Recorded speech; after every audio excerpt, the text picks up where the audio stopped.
स्वागत है आप सभी का। आज हम पढ़ेंगे हरिशंकर परसाई की व्यंग्य रचना भारत को चाहिए जादूगर और साधु। तो इस व्यंग्य रचना को आप लोग अंत तक जरूर पढ़ें हमारे साथ। तो चलिए शुरू करते हैं। हर 15 अगस्त और 26 जनवरी को मैं सोचता हूँ कि साल भर में कितने बढ़े। ना सोचूं तो भी काम चलेगा, बल्कि ज़्यादा आराम से चलेगा। सोचना एक रोग है। जो इस रोग से मुक्त हैं और स्वस्थ हैं वे धन्य हैं। यह 26 जनवरी 1972 फिर आ गया। यह गणतंत्र दिवस है, मगर गढ़ टूट रहे हैं। हर गणतंत्र दिवस गढ़ के टूटने या नए गढ़ बनने के आंदोलन के साथ आता है। इस बार आंध्र और तेलंगाना है। अगले साल इसी पावन दिवस पर कोई और गढ़ संकट आएगा। इस पूरे साल में मैंने दो चीज़ें देखीं। दो तरह के लोग बड़े, जादूगर और साधु बड़े। मेरा अंदाज था सामान्य आदमी के जीवन के सुविधे बढ़ेंगे, मगर नहीं बढ़े तो जादूगर और साधु योगी। कभी कभी सोचता हूँ कि क्या ये जादूगर और साधु गरीबी हटाओ प्रोग्राम के अंतर्गत ही आते हैं? क्या इसमें कोई योजना है? रोज़ अखबार उठाकर देखता हूँ, दो खबरें सामने आती हैं। कोई नया जादूगर और कोई नया साधु पैदा हो गया है। उसका विज्ञापन छपता है। जादूगर आंखों पर पट्टी बांधकर स्कूटर चलाता है और गरीबी हटाओ वाली जनता काम धाम छोड़कर 3-4 घंटे आंखों पर पट्टी बांधे जादूगर को देखती हजारों की संख्या में सड़क के दोनों तरफ खड़ी रहती है। ये छोटे जादूगर हैं। इस देश में बड़े बड़े जादूगर हैं जो 26 सालों से आंखों पर पट्टी बांधे हैं। जब वे देखते हैं कि जनता अकुला रही है और कुछ करने पर उतारू हैं, तो वे फौरन जादू का खेल दिखाने लगते हैं। जनता देखती है, ताली पीटती है। मैं पूछता हूँ, जादूगर साहब, आंखों पर पट्टी बांधे राजनीतिक स्कूटर पर किधर जा रहे हो? किस दिशा को जा रहे हो? समाजवाद, खुशहाली, गरीबी हटाओ, कौन सा गंतव्य है? वे कहते हैं, गंतव्य से क्या मतलब? जनता आंखों पर पट्टी बांधे जादूगर का खेल देखना चाहती है। हम दिखा रहे हैं। जनता को और क्या चाहिए? जनता को सचमुच कुछ नहीं चाहिए, उसे जादू के खेल चाहिए। मुझे लगता है ये दो छोटे छोटे जादूगर रोज़ खेल दिखा रहे हैं। इन्होंने प्रेरणा इस देश के राजनेताओं से ग्रहण की होगी, जो 26 सालों से जनता को जादू के खेल दिखाकर खुश रहे हैं। उन्हें 3-4 घंटे खुश रहना क्या कठिन है? इसलिए अखबार में रोज़ फोटो देखता हूँ किसी शहर में नए विकसित किसी जादूगर की।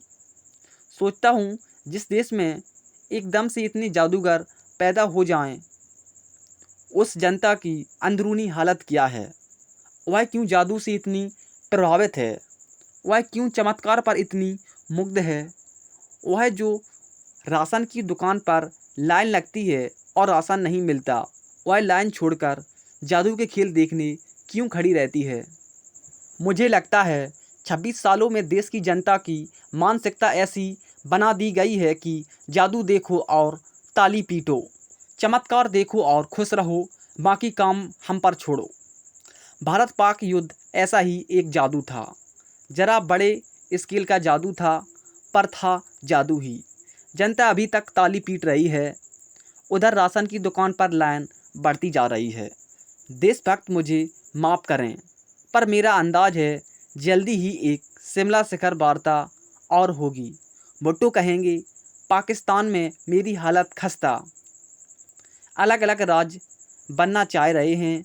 गरीबी बढ़ रही है, लोग भूखे मर रहे हैं।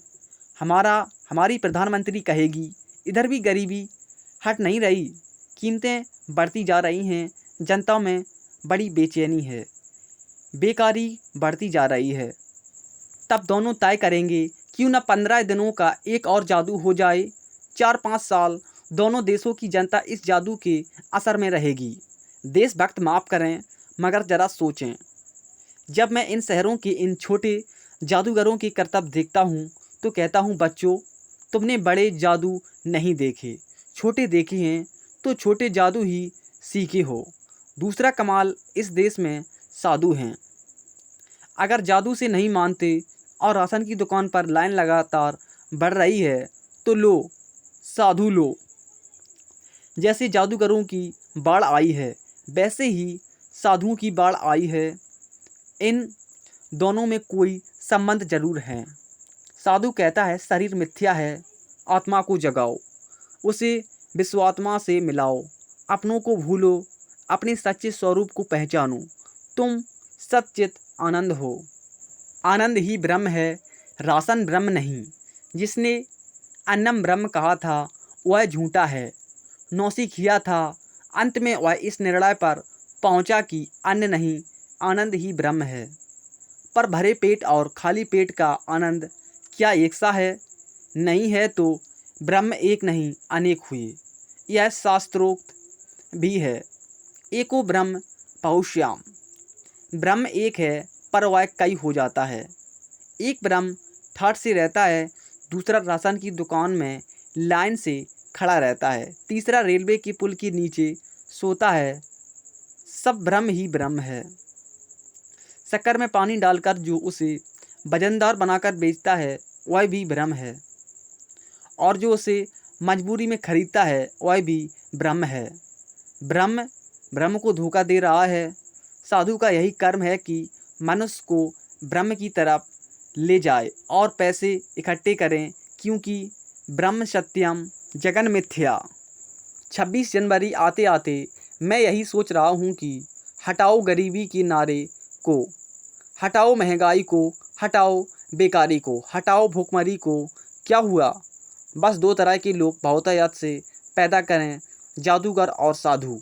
ये इस देश की जनता को कई शताब्दी तक प्रसन्न रखेंगे और ईश्वर के पास पहुंचा देंगे। भारत भाग्य विधाता हम में वह क्षमता दे कि हम तरह तरह के जादूगर और साधु इस देश में लगातार बढ़ाते जाएं।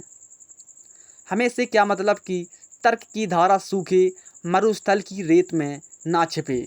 रविंद्रनाथ।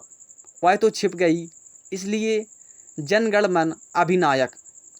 बस हमें जादूगर और पेशेवर साधु चाहिए, तभी तुम्हारा यह सपना सच होगा कि हे परमपिता, उस स्वर्ग में मेरा यह देश जागृत हो, जिसमें जादूगर और साधु जनता को खुश रखें।